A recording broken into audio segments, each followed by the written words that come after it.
Match day 2 is officially in the books for Major League Soccer, which means here at Wake Up MLS, we are back, ladies and gentlemen. Got Wake Up MLS here again this week to review some of the key takeaways, the biggest headlines, storylines, questions being asked from Match day 2 as we prepare for Match day 3. And again, as usual, always joined by a great crew here at Wake Up MLS. We got Mo Football, right? Mo back on the channel. Thank you so much, Mo, for being back in, bro. I'm excited to hear what you got to say about St. Louis. We will talk about them a lot tonight. Oh, sure. And of course, we got our boy Dobby from the Blue Burrows pod locked in for this one as well. Again, guys, to help me review some of the biggest takeaways, some of the questions that we're asking following Match day 2 results. There were some pretty big ones. So let's jump right into it, man. Waste no more time here. Today's video, 3 big questions that I really want to ask. We'll go through them in order here. Dobby, I'm going to start with you on the first one, bro. Biggest team or player that's been a disappointment so far. So we've seen 2 weeks of action already played out. We've talked a lot, even in the group chat, right, about just how these results have gone so far, who we've liked, who we've really not been impressed with whatsoever. We got a little bit more of a sample size now. Who'd you pick for yours? Pick both LA clubs. Damn. LAFC and LA Galaxy. But there's got to be one that's more disappointing than the other. No, well, it's got to be the Galaxy because they're 0-2. Has to be, bro. Yeah, has to be. That was my pick too. Actually, going 0-2, and you know your rivals, whilst not playing the best of football, are 2-0. So. Yeah, man. I'm one of 3 teams in the West that are 2-0 right now. Again, only 3 teams left who still have that undefeated mark in the Western Conference. So I'm right there with you, bro. I think the Galaxy have been, man, bro. It's crazy how much they miss the pieces they don't have. Yeah. You know, I feel like they almost did too much business in the summer as they prepared to defend, you know, their 2024 title in 2025. Like, bro, without Puig, without Paintsel in the attack, with this no Marky Delgado, with this brand new midfield that they have, I don't know, man. And they have all these competitions now this season. I have no idea what to expect from the LA Galaxy. Mo, did you have the same team? I had LAFC, but Galaxy, I didn't really put them on there because, you know, all the injuries. I think that's where I kind of understand maybe why they're kind of down. But the other one that I was kind of surprised was Real Salt Lake. They just pretty much kind of lost one player, even though he was like, you know, their goal scorer. But it looks like they almost took a huge piece out of the Real Salt Lake without maybe adding someone, or no one has stepped up at this moment. So I think that one was kind of the team that I think the experts had ranked above a lot of other teams, but they have not showed up just yet. Yeah. And we don't see that much injuries from them just yet. So is that just one player doing that much of a damage? It's quite interesting. Yeah. I mean, well, they did get the dub against Seattle at home, and that was impressive just coming off of the back of that crazy Champions Cup loss. Like, right. That to me, where was that team from? Were they Costa Rican? I think so. Let me. Yes, I don't know, but they lost to like one of the worst Panenkas I've ever seen. It almost okay. Is it as bad as when Austin lost to Violeta 2 years ago? No, I think nothing will top Austin because that team didn't play in like 2.5 years or something like that. Yeah, bro. They were like that Haitian team too was like it had players on the team that hadn't even like practiced in a few weeks. They were basically just like locals who decided to come out and you know maybe help out, I guess, wherever they could with the team. And so they lost to a bunch of amateurs, basically. Yeah, bro. Basically, that's you know, a team that Austin FC that should have easily again, right? Especially when they went up, I think it was like 2-0 or whatever it was in the first leg. They were close. They were close to the comeback, but they just couldn't pull it off. So yeah, man, wild. But anyway, not to get too far away from this. Dobby, I'm right there with you, bro. I think Salt Lake's not a terrible shout. I don't know. I think without Chicho, we kind of saw a little bit towards the end of last season this team start to lose the wheels. I don't know how long they're gonna last with just like guys like Luna trying to carry the entire offense. Like I don't know what Mastroeni has in store for that team. They'll probably see a little bit of a slip for the 2024 season. But bro, we're now at a point where I think the Galaxy are this close to ringing the alarm bells here, right? They're 0-2, and we're going to talk about in the next video them going up against St. Louis now, and I have my own thoughts on both those teams, but it's not going to be an easy game. Bro, if Galaxy don't come away with all 3 points in week 3, are they in trouble? I hope so. Well, obviously But for week 3, but I'm saying long term, this entire season, does it hang in the balance now? Are we approaching a failure of a season? And one of the biggest letdowns, maybe, if Galaxy start off 0-3, or if they just drop points again in week 3. Well, they do play in Mo's team, so that's why. So that's why he said, "I hope so." Well, yeah, Yeah, of course, he plays St. Louis, but I'm saying like Mhm. long term, let's just pretend the game gets played and they don't get max points, right? They draw against St. Louis, or worse for them, lose. Is the season in jeopardy at that point? I mean, I if don't you know if go it 0, if you go 0-3, like yeah, I think you have to ring the alarm bells because I was in that spot last year with NYCFC losing the first ever home opener, and people were getting ready to fire Nick Cushing after losing 2-1 to Portland at home. And yeah, I have some connections with some people, and they said if he had lost that Toronto game the following week, he would have been fired within 4 weeks Mm. into the season last year. So, I mean, I don't think that's going to happen with LA Galaxy. Completely different situation because they won the league, and they're in Champions Cup and everything. So, but I think they'll get back on track at some point. Whether that's week 3 or not, I don't know, but I mean, you would like to think the defending champions would actually regain who they are and see like how to play football and stuff like that. But yeah, I just think dealing away some big pieces from like from the cup win, and especially Brugman with and Delgado, who were essential to beating the Red Bulls in the final. Um, I think that might be coming back to bite them in the ass, low key. Yeah. And look, tomorrow they have Champions Cup. We'll see how that goes. And it is going to be a big game. Again, a game that Galaxy faithful will be hoping can sort of turn the tide a little bit for them positively before they have to host St. Louis. Then the second leg comes through. And then, bro, from there, it's no easy feat. Like with Da Costa, Portland is still a pretty viable opponent. They're going to have to travel to Portland. Minnesota has a couple attackers in their own right, guys like Yeboah that can create problems.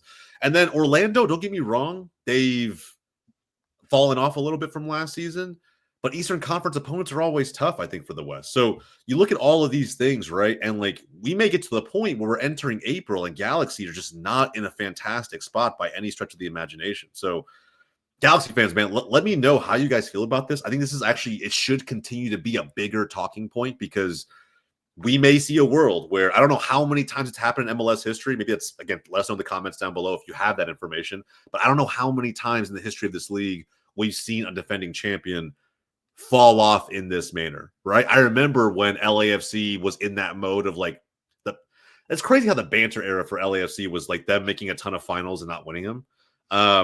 This would put LAFC fans into dreamland if they were to go into April really being in a pretty tight spot. And I don't think Vanny's job is in trouble by any means, but man, it's just very tough, bro. They need some key pieces to come back right away. I mean, Right the last away. time a Greg Vanny team won MLS Cup, this is literally what happened to them the next season. Yeah, it's fair. It's fair. And so I do rate Greg Vanny. I think he's a hell of a manager. I think he'll probably find a way to make the pieces work. But right now, it's just too flat. It's too slow. There's not enough creativity in this midfield. And I think again, looking ahead to St. Louis or even in the CONCACAF Champions Cup, it's going to create more problems. It might get a little bit worse before it gets better. So we'll find out, man. But I think we're all on this kind of the same page there. The LA teams, specifically, in my opinion, the Galaxy, have been very disappointing so far to kick off 2025. All right, man. Let's move on to the second big question, right? I definitely want to ask everybody at home. Are there any managers who are already kind of leading the race to be the first one sacked, right? When you look at what managers came in and were supposed to change their team for the better and start off a new season, kick it off the right way, I think there's more than a few managers who probably had some pressure on them. But I'm just curious who you guys might have in terms of managers who have just absolutely shit the bed to kick off 2025 and are probably leading the race to be the first one sacked. Mo, let's start with you first, man. Actually, I don't see anyone, I think, at this moment that's like a horrendous, because the teams that are doing very badly, the coaches are almost safe, like LA Galaxy and others.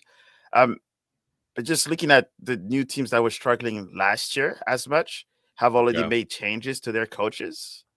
So it's kind of hard for me to see one of the teams, including mine, that had a horrendous season. They've all have their coaches go Austin got rid of their coach as well. So there's not much for me, I think, at this moment that's like a alarm that says, fair enough. You guys were awful last year. This year, you have to make something happen or else your coach is gone. Bro, I have a big one. I think Robin Frazier is going to be the first one fired this season. 100%. Damn, really? Wow. I do. He just got the job. Bro, I'm telling you, man. I don't know what it is. Toronto are cheeks, bro. Absolute cheeks. Like when I watch this team play, I'm not inspired at all. Like I'd rather watch Triple G coach at the Fire. I'll be dead ass. Like I am not inspired by this team whatsoever. There were people in our power rankings comments coming after us for saying remember when we laughed about putting Toronto as that bottom category, Davi? Yeah. We were like, oh, let's take the joke out of it, right? We're kind of just kidding around. But now I'm like, bro, the next power rankings tier list, they will be at the bottom, especially if Robin Frazier does not turn this around pretty quickly, bro. But they gave who they played this past weekend? Was it Orlando? Orlando. They lost. Orlando got smacked, and this was the pick me up they needed. 100%. That's what Toronto will be this season, I think. The team you want to play to turn things around. It's going to be their get right game. Yeah, the get right game. Exactly. Robin Frazier is coaching the get right team for everybody else in Major League Soccer and specifically the Eastern Conference. It's crazy, bro. I don't know. I watch this team play, and they also have issues and problems behind closed doors they have to fix, right? Players that either don't want to be there are playing like they don't want to be there. Looking at you, Insigne. Even better than Deshi at times, right? I think there's so much going on. And the thing that baffles me most about Robin Frazier is it doesn't baffle me, but I think that he gets all these chances time and time again when his track record in MLS is not that impressive. Like I think it's very similar to Triple G's track record. His longest stint being in Colorado, I think at the time, his average points per game, I think it was like 1.2 or something along those lines in Colorado. Any other point, it was lower than that throughout his entire MLS career as a manager. Like he gets rehired in this league time and time again because he knows the league, not because he's a great manager. Yeah. You know what I mean? Fabum has it at 1.3 points per game. So his best total? No, with Colorado. Colorado. Okay, I think his was like as an interim with 1.6 at Toronto. That doesn't count though. As the interim manager, Yeah, new manager bounce is a thing, bro. I think when you have a team for multiple seasons, that's what I'm looking at, and I think that 1.3, it's not terrible, but I just don't think that he's the answer in Toronto. I just really don't. The only reason he got the job is because he was Vanny's assistant when they were good. So yeah. And bro, I also think, like I said, I think he got it because he knows the league. Yeah. Right. Like I think it's hard for managers from overseas. That's why I look at Janssen in New York City FC, for example. Mm-hmm. I always applaud when managers from abroad come over to the MLS because the league is completely different. Like look at what happened to Pineda in Atlanta last season can happen to anybody. Anybody. Like you can lose all three of your DPs and you have no time in the summer to figure it out, strategize who you're going to sign because Leagues Cup is right then. Right? You still have to win games. Like the front office still expects you to be competitive, even if you've been shafted when it comes to players. So Robin Frazier offers that value. It's the same reason Chris Armas keeps getting jobs here, if you think about it. Right? It's just like he knows the league. He knows how it works. He knows what the obstacles are. That's how I've always felt about Robin Frazier. I don't think he's that good of a manager, in my opinion. So Toronto's in 13th place right now. I think they're going to hover right there between 11th and 15th all season long. What is going on with Canadian soccer teams? I have a hot take about that, but I got roasted in the comments. At least Vancouver's pulling their weight, even though they're they're in jeopardy and they don't know what the hell's going to go on. They are carrying Canada. Yeah, you know what? In my opinion, they're the only likable Canadian team. So good on you, Vancouver. Facts, big facts. I actually agree with that. I got into a big fight in the comments with the Whitecaps fan last video or 2 videos ago. So for implying that directly saying that I believe there's going to be a point that'll be beneficial for both parties where not only we kick out Canadian teams, but they go back to the Canadian Premier League. Yeah, they go to and try to build that league up, right? Like I think it benefits both sides strongly. I think, and then we just become the NFL of the football. Exactly. Just keep it tied to American teams because 30 teams is a lot anyway. If we're being fucking for real, and there's other markets that I want to see adopt a team. So there's just a lot, but. Las Vegas. Yeah, Vegas. But I think, beyond that, right? For me, I strongly believe that Toronto is going to be bottom 3 in the East this season. Like, there's no way around it. I think and it's not entirely Robin Fraser's fault, but I don't think he's a good enough manager to get them out of that hole. It's just an internal shit house, like everywhere. That's the one job I wouldn't want.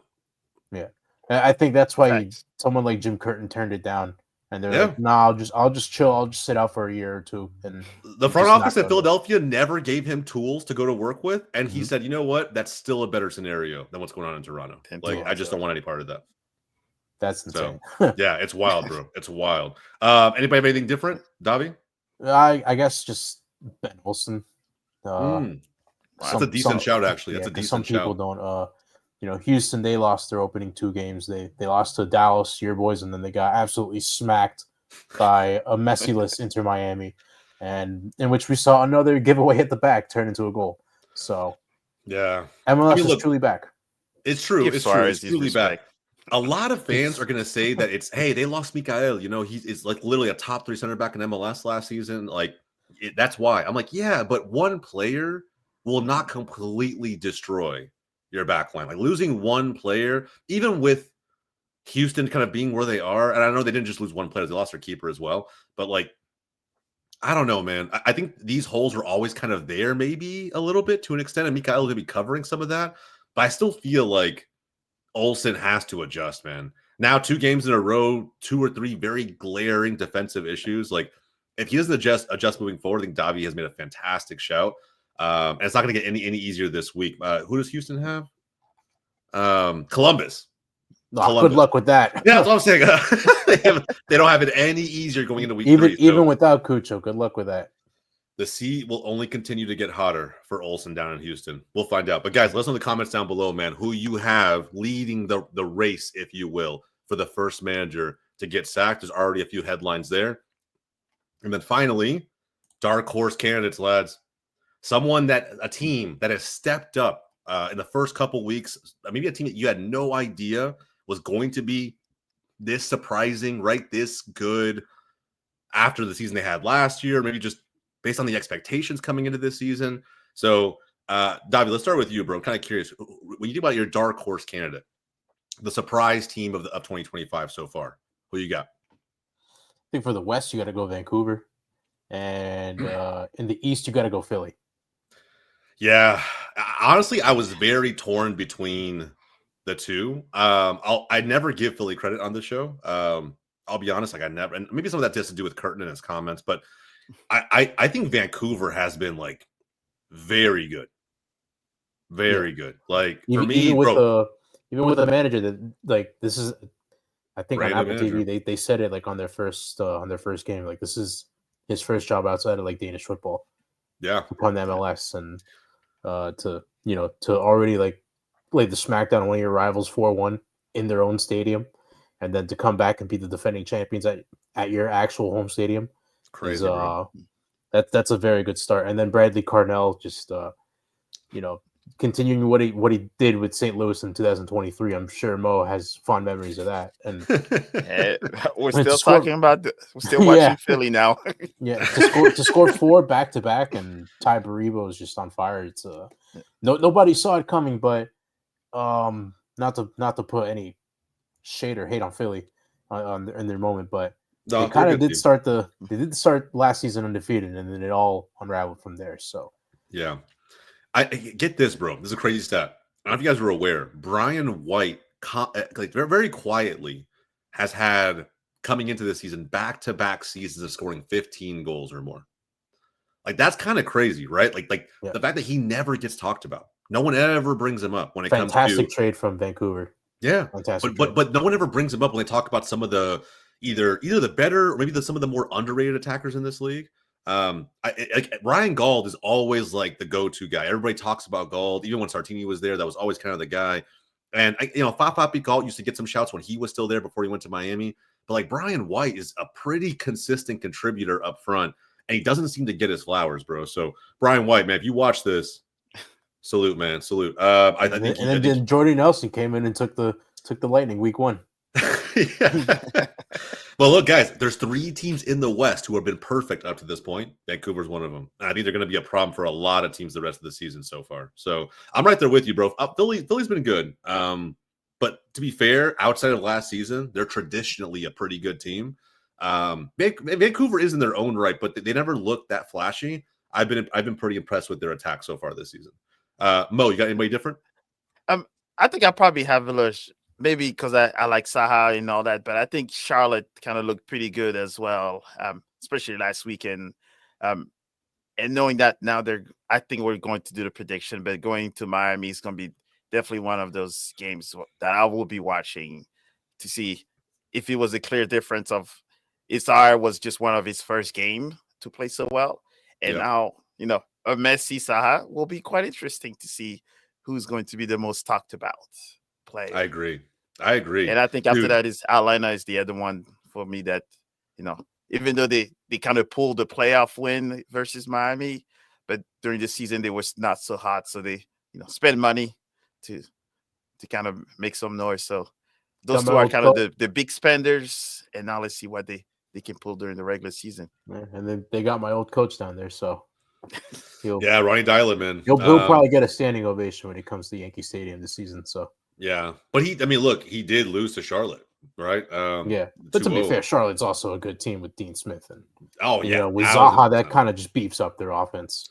Bro, does Zaha have any chance of competing with Messi for MVP? He could put up the numbers, absolutely. Why not? I think he could, and that's why I was kind of amazed.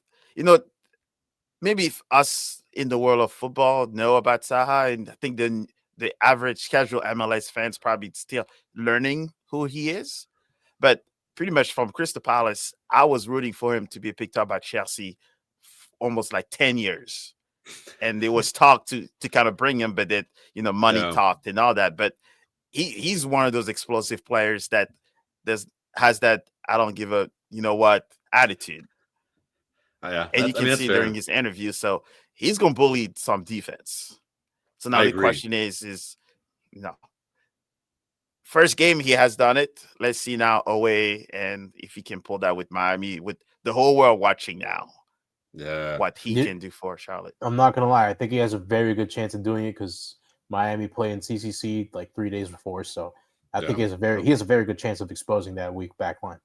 Yeah, and it's kind of crazy too, Rick. I think a lot of fans had Charlotte being, just a team to really be wary of with how good they were defensively last season. Kind of one attacker away from being one of the best teams in Major League Soccer. They've gotten that guy now in Zaha. Didn't play week 1, but in his debut, got a goal, right? The winner, arguably, against Atlanta. If he does it again against Miami, bro, Charlotte might be the team, of course, to watch out for. But I forgot the other forward. I forget his name. I think he was like U.S. national team. He scored, I think, a brace not long ago. Amiyang.